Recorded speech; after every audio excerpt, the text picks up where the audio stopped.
Fragments of the Writings of Hermes to Ammon. Part 1. That which rules the universe is providence, that which contains the universe and limits it is necessity. Destiny impels and enfolds all things by the compulsory force which belongs thereto. It is destiny which is the cause of birth and of the dissolution of life. The universe, then, first receives providence, the first ordained. Providence extends to the skies, about which the gods revolve, in perpetual and untiring motion. There is destiny because there is necessity. Providence foresees, destiny determines, the position of the stars. Such is the universal law. Part 2. All things are produced by nature and destiny, nor is any place void of providence. Providence is the free will of the supreme God, whence two spontaneous forces, necessity and destiny. Destiny is subject to providence and to necessity, and to destiny are subject the stars. Therefore, no man can escape from destiny, nor arm himself against the action of the stars. For they are the instruments of destiny. By their means the will of destiny is accomplished throughout all nature and in human existence. Part 3. The soul is, then, an incorporeal essence, and even when she is in a body, she does not wholly lose her manner of being. Her essence is that of perpetual movement, the spontaneous movement of thought, yet is she not moved in anything else, nor towards anything else, nor for anything else. For she is a primordial force, and that which is primal needs not that which is secondary. The expression, in anything, is applicable to place, to time, to nature. Towards anything, is applicable to a harmony, to a form, to a figure. For anything, is applicable to the body, because time, place, nature, and form are related to the body. All these terms are conjoined by reciprocal bonds. The body requires place, for it is not possible to conceive of a body unless also of a place occupied by it. A body changes its nature, such change is not possible unless in time, and by means of movement in nature, nor can the component parts of a body be united unless by harmony of form. Space exists on account of corporeity, it contains the changes thereof and suffers it not to be annihilated in these changes. The body passes from one condition to another, but in quitting its first condition it ceases not to be body, it takes only another condition. It was body, it remains body, its state alone varies, wherefore, that which changes in corporeity is quality and mode of being. Place, time, and natural movement, themselves bodiless, have each their special property. The property of space is to contain, the property of time is interval and number, the property of nature is movement, the property of harmony is affinity, the property of body is change. The property of soul is thought. Part 4. The soul is then an incorporeal essence. If she had a body she would be unable to preserve herself, for every body has need of breath and of life which consists in order. Wherever there is birth there is flux ion. To become presupposes magnitude, that is augmentation. Augmentation involves diminution, which, in turn, brings about destruction. That which receives the form of life participates in being by means of the soul.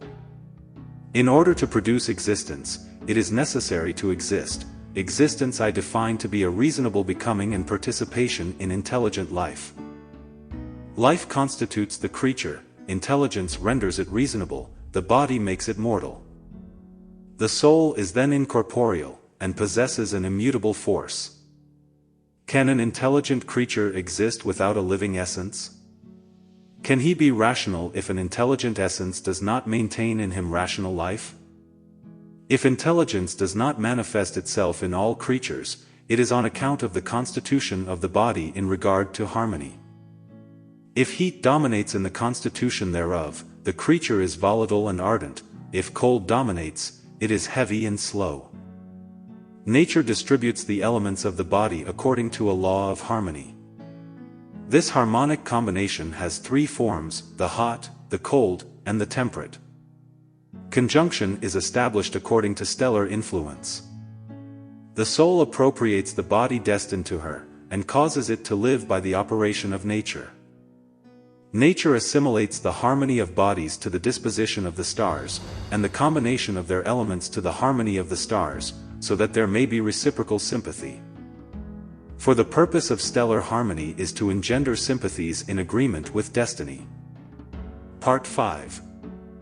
The soul is then, O Ammon, an essence having its end in itself, receiving from the beginning the life prepared for her, and attracting to herself, as a material, a certain reason endowed with passion and desire.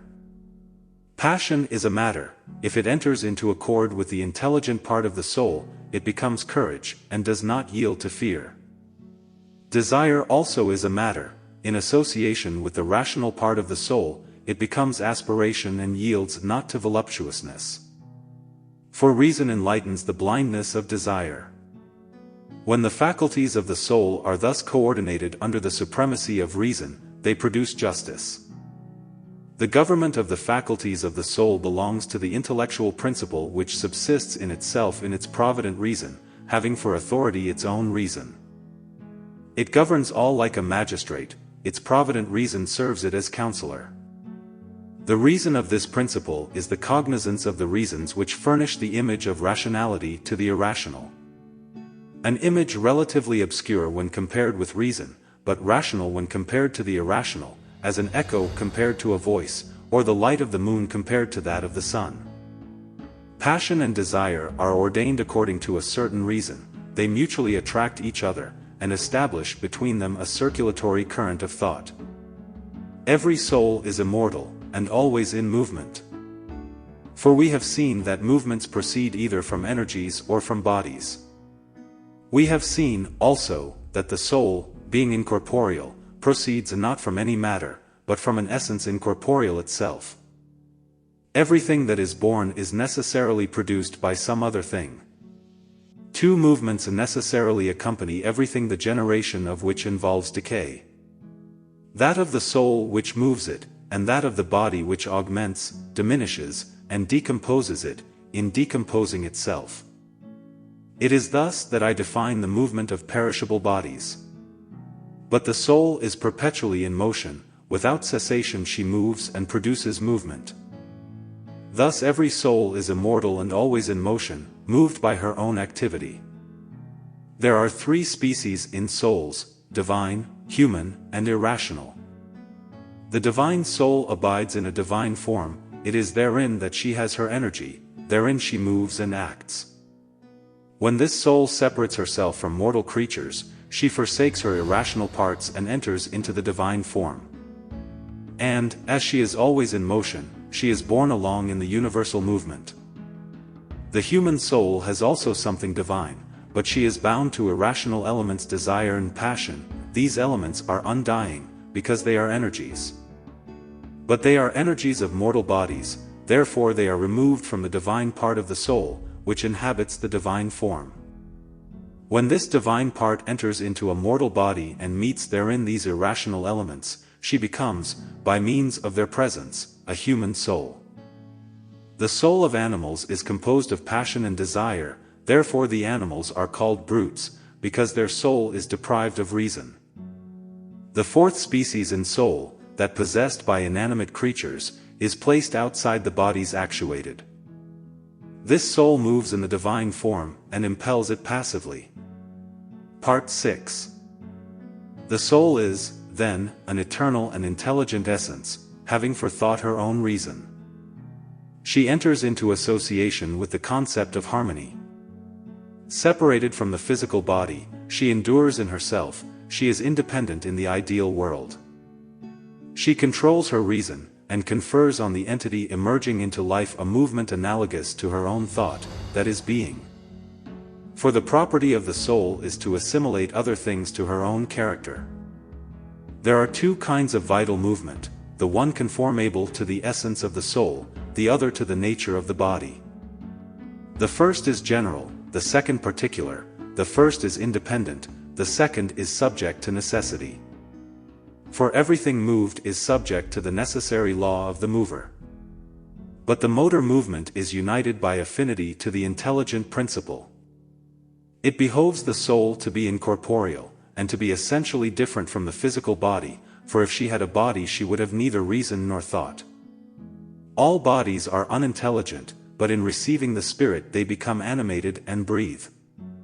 The breath belongs to the body, but reason contemplates the beauty of the essential.